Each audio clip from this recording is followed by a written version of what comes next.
Assalamualaikum warahmatullahi wabarakatuh. Perkenalkan kami dari kelompok 9. Saya Anggun Indra Agustin dan 5 rekan saya ada Farega Bayupe, Kusnan Kurniawan, Iva Ayu Putria Lukmana, Gustin Windiaswari, dan M. Fajar.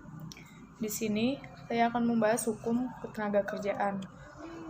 Pengertian hukum ketenagakerjaan menurut beberapa ahli ada Nan van Esveld, yaitu hukum ketenagakerjaan tidak hanya meliputi hubungan kerja, di mana pekerjaan dilakukan di bawah pimpinan, tetapi juga meliputi pekerjaan yang dilakukan oleh semua pekerja yang melakukan pekerjaan atas dasar tanggung jawab dan risiko sendiri.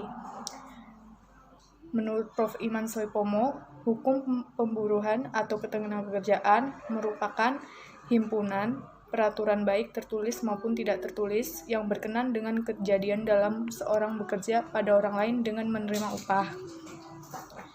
Menurut Prof. Iman Soepomo dan M.G. Levenbach, memberikan penjelasan bahwa hukum ketenagakerjaan dalam beberapa hal telah memulai berlaku untuk sebelumnya terjadinya hubungan antara buruh dan majikan.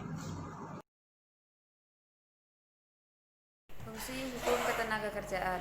Secara umum, hukum dapat dibagi menjadi dua, yaitu hukum imperatif dan hukum fakultatif.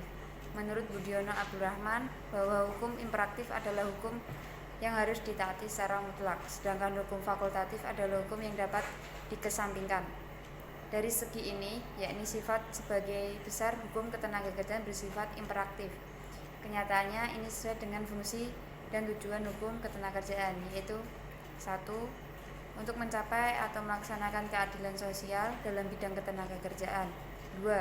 Untuk melindungi tenaga kerja terhadap kekuasaan yang tidak terbatas dari pengusaha, misalnya dengan membuat atau menciptakan peraturan-peraturan yang bersifat memaksa agar perusahaan tidak bersikap sewenang-wenang terhadap para tenaga kerja sebagai pihak yang lemah. Pihak-pihak yang terkait dalam hukum ketenagakerjaan untuk mewujudkan hubungan kerja atau industrial yang harmonis, UU nomor 13 tahun 2003 melibatkan beberapa pihak. Yang pertama, pekerja.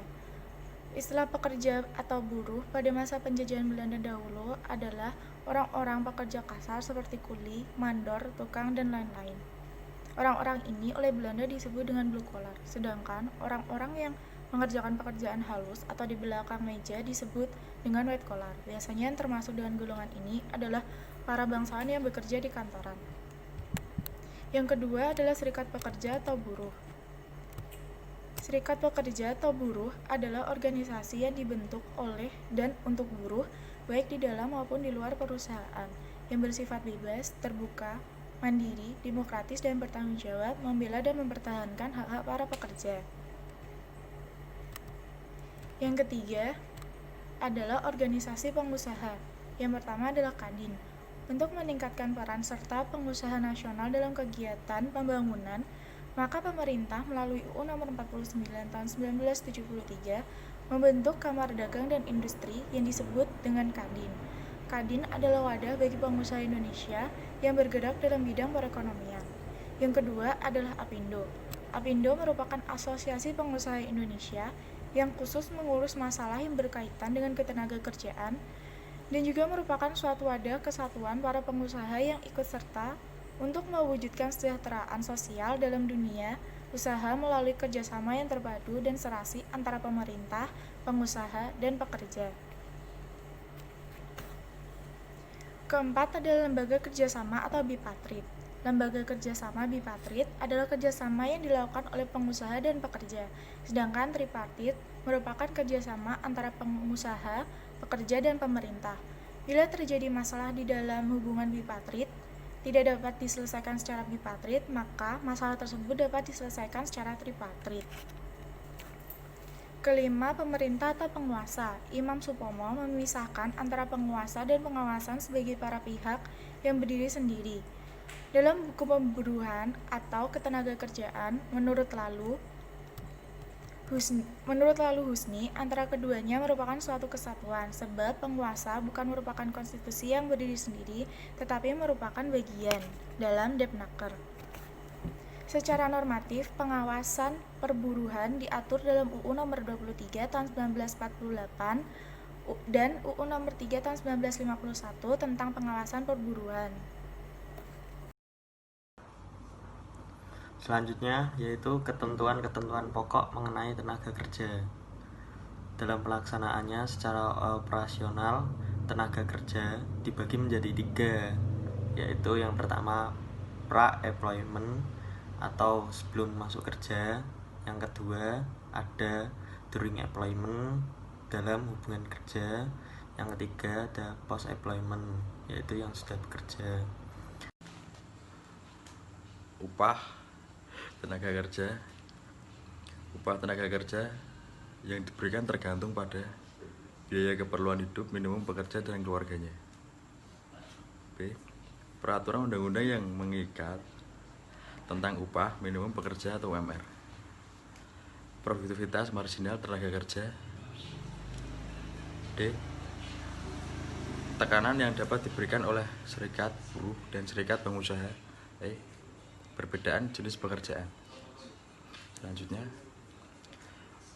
upah yang diterima pekerja dapat dibedakan 2 macam, yaitu 1. Upah nominal, sejumlah upah yang dinyatakan dalam bentuk uang yang diterima secara rutin oleh para pekerja.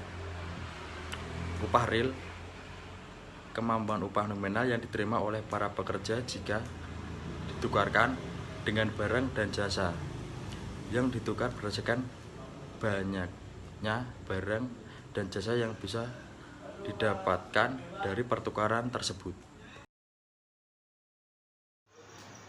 Teori upah tenaga kerja. Teori upah wajar alami dari David Ricardo. Teori ini menerangkan upah menurut kodrat adalah upah yang cukup untuk pemeliharaan hidup pekerja dengan keluarganya.